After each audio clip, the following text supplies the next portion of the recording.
My name is Stephanie Barish. I'm the CEO of Indiecade. I don't know how many people know what Indiecade is or what we do, but we're independent festival, international festival of independent games. We've been in existence for 10 years, and we go to a lot of shows. We bring a lot of developers, and when I was asked to come and speak on the design track, I thought, well, some of the best design, wisdom I can offer is kind of talking about a lot of mistakes that we've made in displaying games and in displaying booths. So I thought that that might be kind of a useful thing for some people to kind of think about, since a lot of people making games want to show their games. So I think that one of the things with having a game, hopefully a creative game based on the last talk, is that you have to show it to people at different times. And there's a lot of different ways to show games, but particularly for independent games and for games that where you personally want to get your game out there, you often want to come to an event like this and show your game. And there's a lot of ways that you can be successful at that, and then there's a lot of ways that is hard. So I just wanted to kind of show some examples of some things that I've done wrong and some lessons that I've learned. So these pictures are from the very first booth that I put together, which was E3 2007. In E3, that doesn't look like a normal E3 because it was a really weird E3 that they had, where they made everybody have the same same kiosks and everything. It was my very first booth. I was really excited. It took me months to get it organized. We had game submissions. We curated it. We had about 15 games, and it took me literally months. One of the first things I learned was that you really have to have some good branding. And I think actually we were pretty successful at that part of it. You can see, our Indiecade on the bottom. Our booth was like those 6 kiosks. But you can see if you look down the hallway on the top, you could see us from afar. So I think that was actually one of my more successful branding attempts that I ever made. So what I learned from this was that you have to have priorities, that you really have to know what you're trying to get across. And some of the things that I did created a lot of work for a lot of people, and they weren't really useful.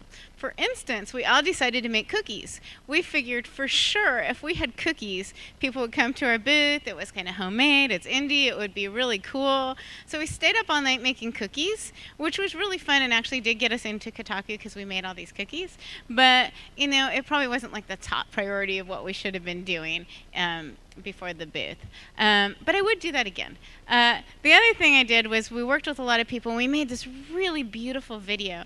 And this guy spent a month of his time making this gorgeous video and animation, and it was so beautiful, and we put it on a loop with other things, and maybe one person saw it.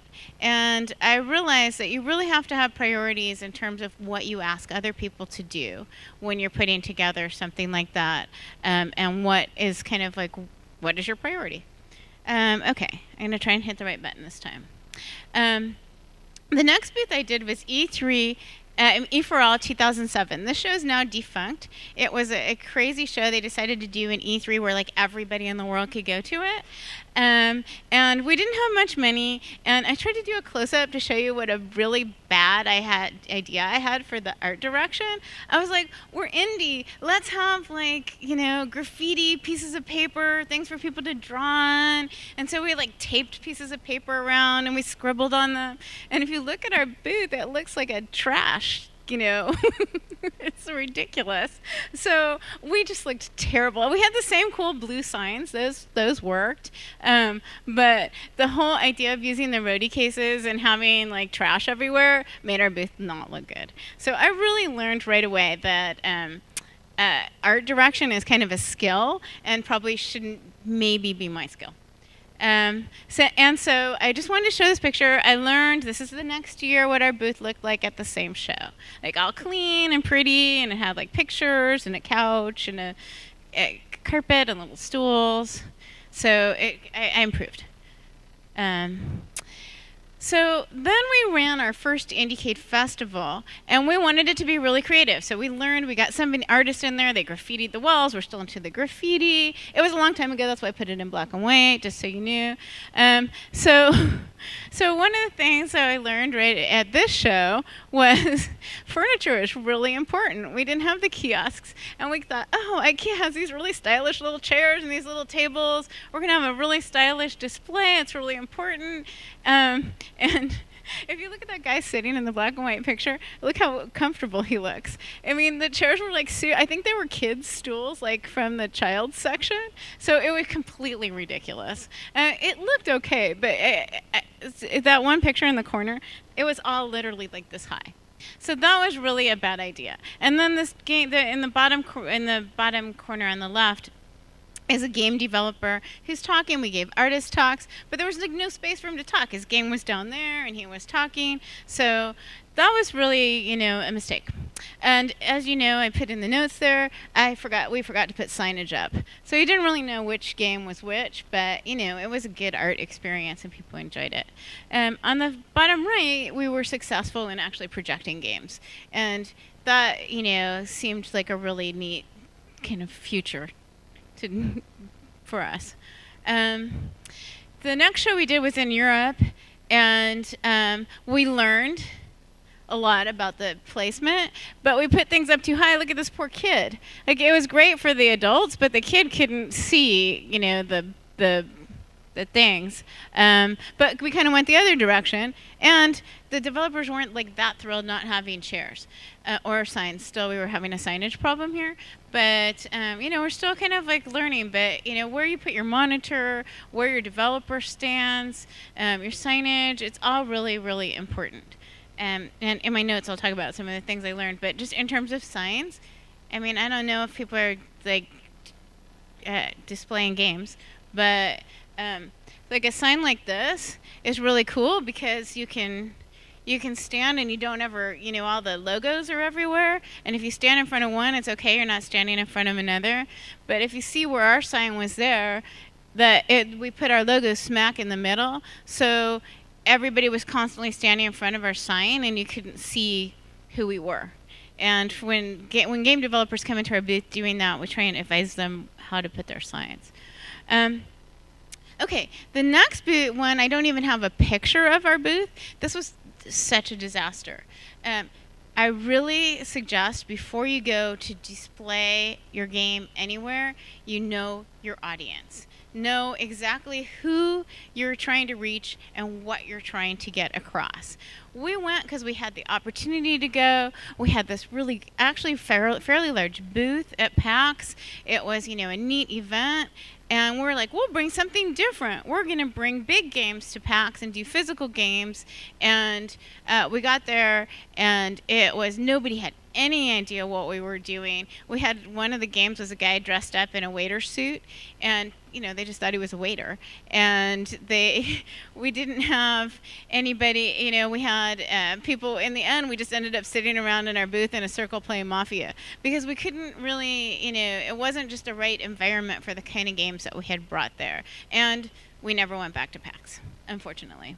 But you really need to know your audience. So you got to bring the right games for the right place.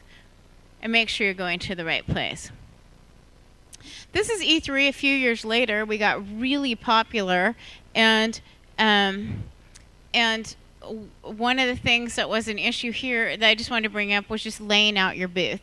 So if you have an independent game or you have a game, and how you lay it out is really important. Also how you stand. So here on the top, you know, it was crowded and these people are enjoying their game. But if you have a game and you're sitting in front of it, nobody else can see your game. Nobody can play with you. You're not, you know, it's not open. If maybe your game's here and you're standing behind it, you can welcome somebody and they can play, but it's hard for you to look and see and play your game. So you really have to look when you're laying it out and make sure you've got a place where you can see your game, you can see people coming up, and you're not blocking anything. You're not blocking your sign, you're not blocking your game. That's all really important. Blow-up couches are a really bad idea for furniture.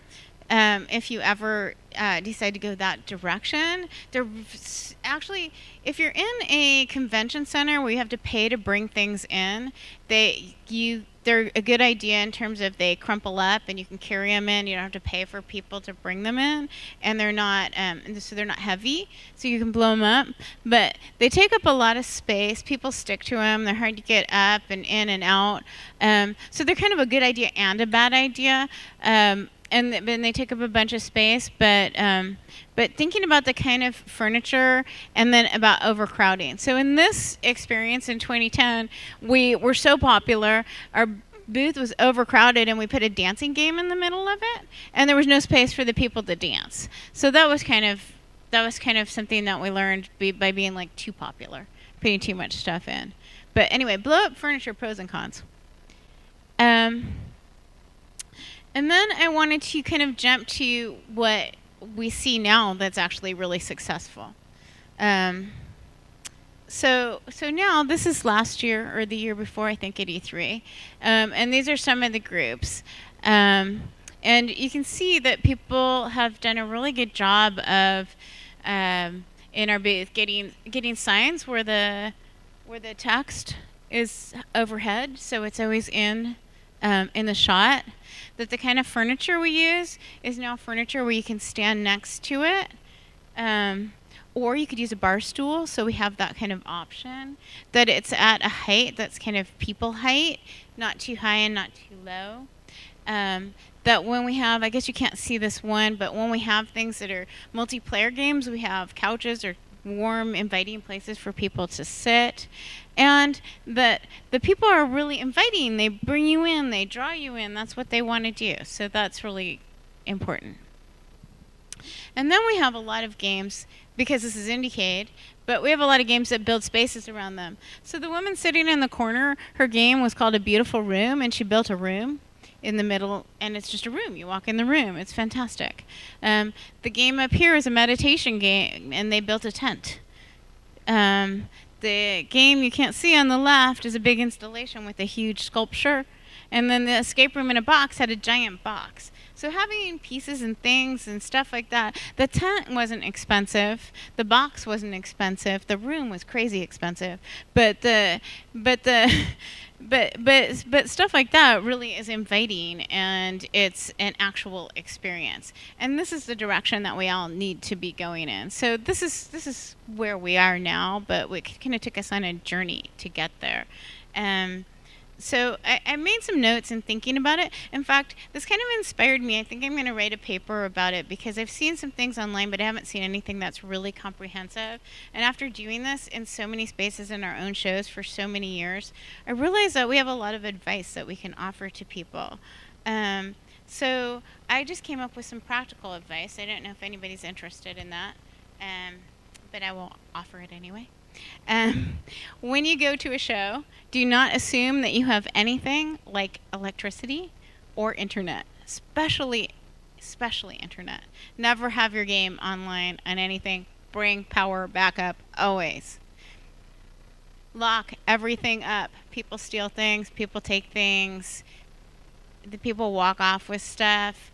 I've heard of stories of people walking off with giant television sets. They just pick it up and walk off in front of people. So always have things locked up. Have things labeled. Everything should be labeled, because things get mixed up.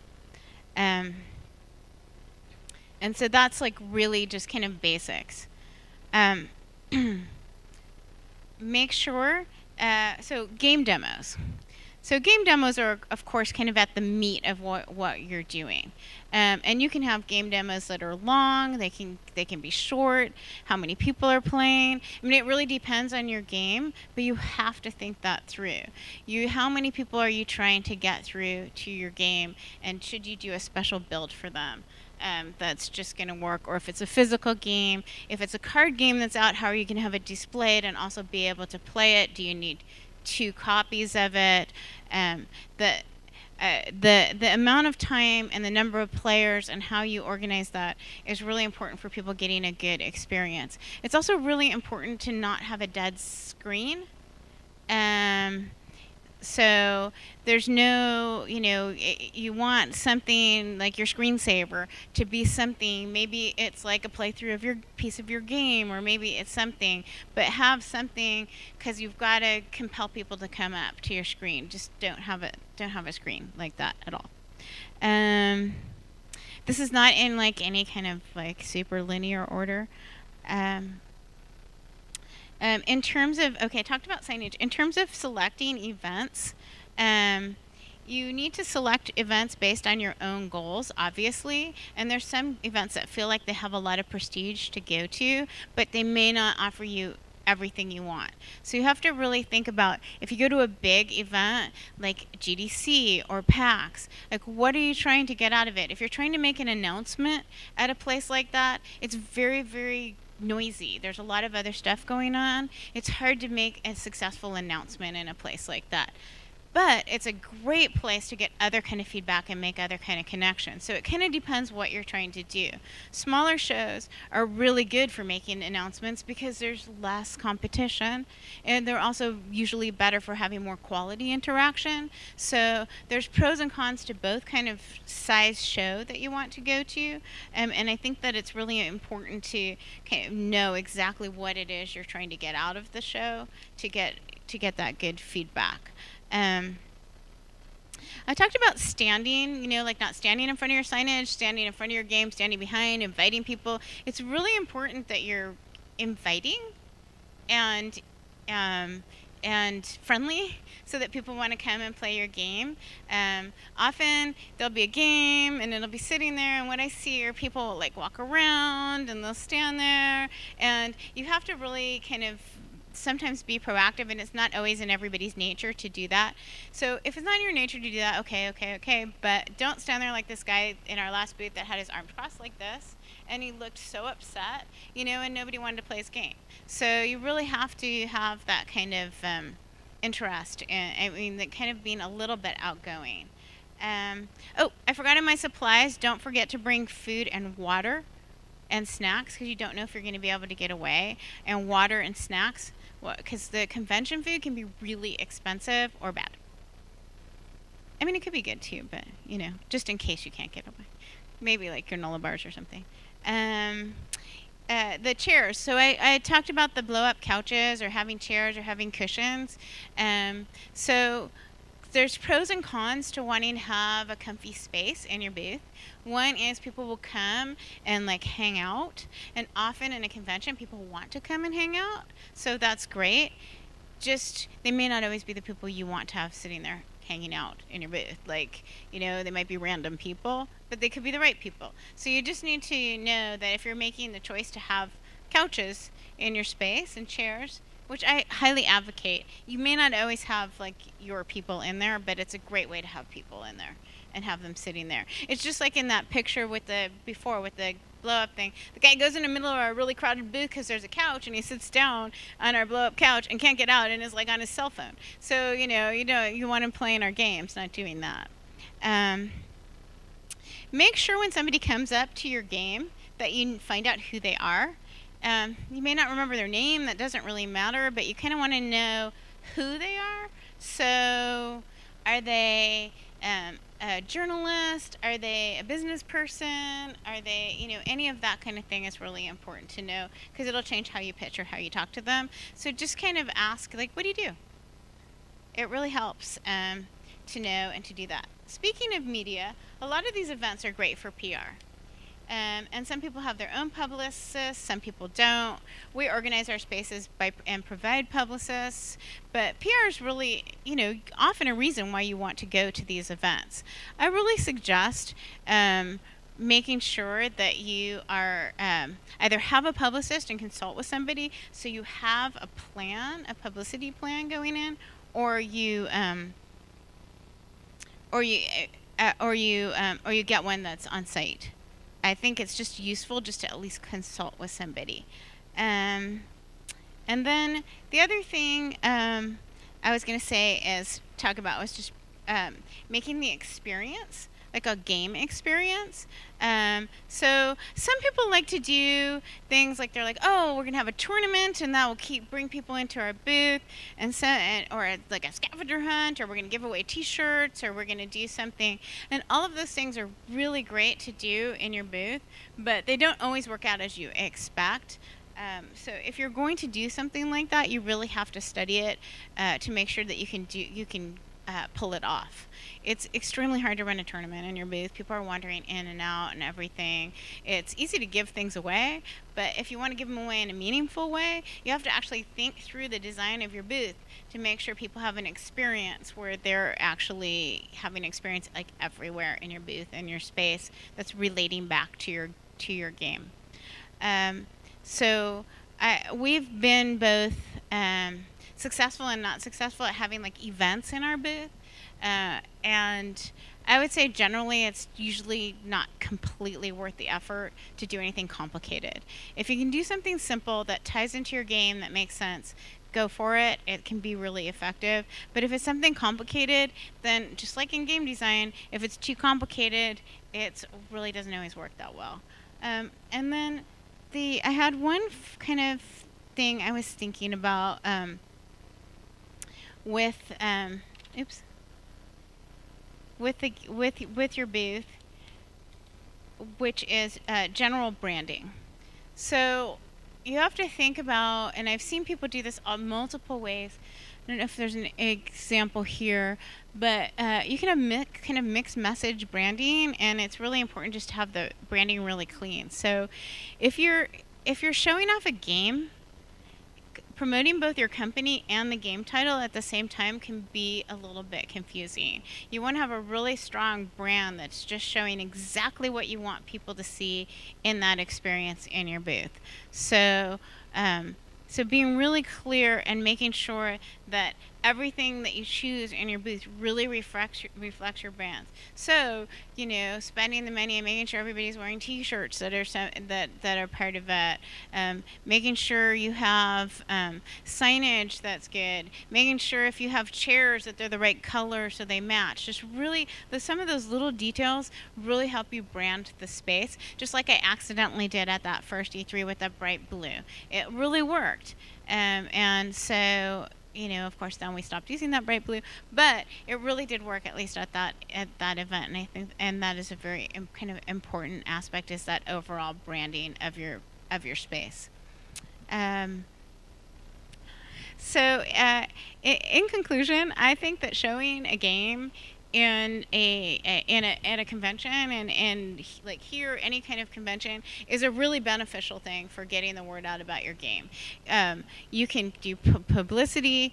It's fantastic for playtesting. I mean, I think that that's the most amazing thing. It also is really exciting. Like, if you've been at home working on your game for so long, isn't it wonderful to have people play it and get feedback and be around people? It can really, you know, kind of inspire you for the next 6 months. It's completely worth that investment.